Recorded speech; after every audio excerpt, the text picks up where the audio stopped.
Mobile snatching का मुतासिर बनकर अब मैं पहुंचा जोराबाद थाने, जहां की पुलिस के जौहर देखने के लिए मुझे एक अदद खुद साख्ता दरख्वास्त लेकर मगरिब की नमाज के बाद आने को कहा गया।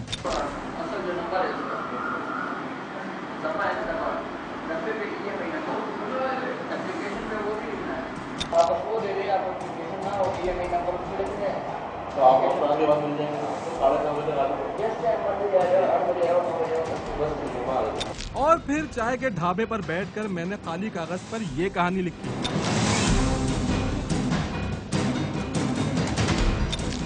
बखिदमत जनाब SHO जोराबाद पुलिस स्टेशन। जनाब आली, सरकार की गुजारिश में अर्ज है कि आज शाम मगरिब से तकरीबन आधा घंटा पहले नाचीज से मोबाइल, पर्स और नकदी छीन ली गई। सरकार आली, इस गुर्बत के दौर में आपकी मदद का तालिब हूँ। रिपोर्ट दर्ज करके शुक्रिया का मौका दें। सरकार की खिदमत में वस्सलाम, आपका मुखलिस सादिक। मैं जा रहा हूँ जोराबाद थाने अपनी रिपोर्ट दर्ज कराने। रिपोर्ट ये है कि मुझसे मोबाइल, नकदी, पर्स सब छिन गया और मैं ये उम्मीद लेके जा रहा हूँ कि वो मेरी FIR या कम से कम रोजनामचे में एंट्री तो करेंगे। लेकिन जैसा कि मैं भी देखता हुआ आ रहा हूँ दूसरे थानों में, मुझे लगता है कि वो इस पे जो है ना, इसी पे स्टैम्प लगा के रिसीविंग करके मुझे दे देंगे, रिपोर्ट दर्ज नहीं करेंगे। चल के देखते हैं। अपने ही हाथ से लिखी रिपोर्ट के साथ मैं पहुंचा एक दफा फिर जोराबाद थाने, जिसकी रिपोर्टिंग सेल में बैठे पुलिस वाले ने हस्बे रिवायत मुझसे मेरे ही हाथों से लिखी कच्ची रसीद पर थाने की चुड़िया बिठाने की रिश्वत तो ली और पैसे लेते ही हमें चुड़िया बनाकर उड़ा दिया।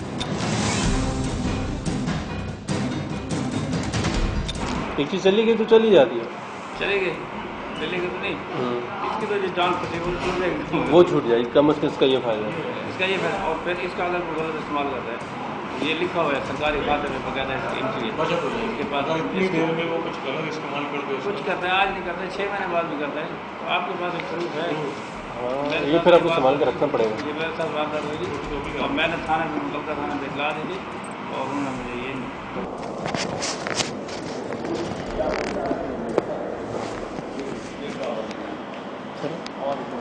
तो सर ये काम हो गया और क्या चाहिए।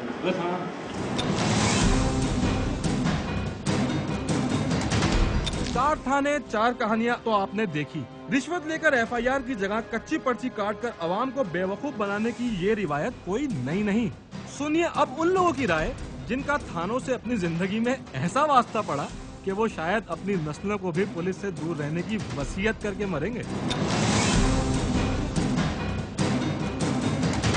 सबसे पहले तो आपने ये पूछा जाता है कि आप कहाँ से आए हो, कहाँ पर, ये हमारी हुदूद नहीं लगती, सही है।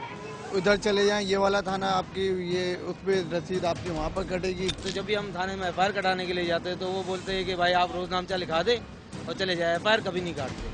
FIR कटवाने के लिए अगर आप बहुत जबरदस्ती करते हो तो बोलते चाय पानी दो, पैसे दो। पहले तो इसकी रिपोर्ट दर्ज होती नहीं है। इसकी मेन वजह यही होती है कि उसको कौन किसी को बॉदर करेगा, किसी को क्या हमदर्दी है। लूटने के बाद तो फिर आपको मालूम है वहाँ लूटना आना तो पड़ता ही, बगैर लूटे तो कोई काम नहीं होता। इन्वेस्टिगेशन ऑफिसर था, तो कहते जितनी शक्ल डालेंगे उतनी मीठी में आपकी FIR कर दूंगा। मेरा 5-6 हज़ार रुपए का मोबाइल है, उसके चक्कर में मुझे 500-600 रुपए एक्स्ट्रा ऊपर देने पड़ रहे, तो इस FIR का क्या फायदा।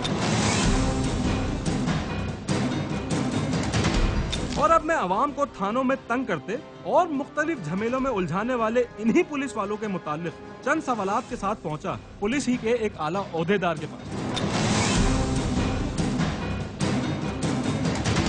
सर देखा ये गया है कि पुलिस उसमें अवॉइड करती है कि FIR अवॉइड करके ना करें, और उसको हम वर्किंग के नाम से कहते हैं कि एट टाइम्स वो ये कहते हैं कि कच्ची FIR करवा लें या कच्ची पर्ची कटवा लें, और वो उसका कोई लीगल हैसियत कोई नहीं होती उस पर्ची की। वो इंसिस्ट करें कि FIR मिले उनको और FIR का नंबर हो और वो प्रिंटेड शेप में हो और उसकी कॉपी अपने पास रखें। पुलिस अगर FIR दर्ज करने के पैसे ले रही है या कच्ची रसीद के भी पैसे ले रही है तो वो एक्सप्लॉयटेशन है सिंपली, और उसको डिस्करेज करना चाहिए। इसको जहाँ पे भी इस तरह की चीज़ हमारे नोटिस में आती है हम उसके अगेंस्ट एक्शन लेते हैं, और अगर आपके नोटिस में भी या मीडिया के नोटिस में भी इस तरह की बात आए तो उसको हाईलाइट करें ताकि वो उस पुलिस ऑफिसर के अगेंस्ट एक्शन लिया जाए। एक आम अंदाजे के मुताबिक अगर एक दिन में हमारे शहर में क्राइम की 1000 वारदातें होती हैं तो उसमें से 100 का भी इंदराज नहीं किया जाता। नाज़रीन, मेरा ये एपिसोड करने का मकसद ही यही था कि मैं आपको दिखा सकूं कि हमारे थानों में आम पब्लिक के साथ कैसा सलूक रखा जाता है। नाज़रीन, अगर आपके साथ कोई वाक़या रोनुमा हुआ है तो आप उसकी प्लीज़ रिपोर्ट ज़रूर दर्ज कराएं ताकि क्राइम रेट को प्रॉपर तौर पे मॉनिटर किया जा सके। ये जो पुलिस वाले जिस तरीके से आपको सादे पर्चों पर एप्लीकेशन लिखवाकर और उस पर रिसीविंग देकर तनख्वाह देते हैं, ये तरीका बिल्कुल भी सही नहीं। अगले हफ्ते मैं फिर किसी नए एपिसोड के साथ आपको मिलूंगा। देखते रहिए भेज बदलते।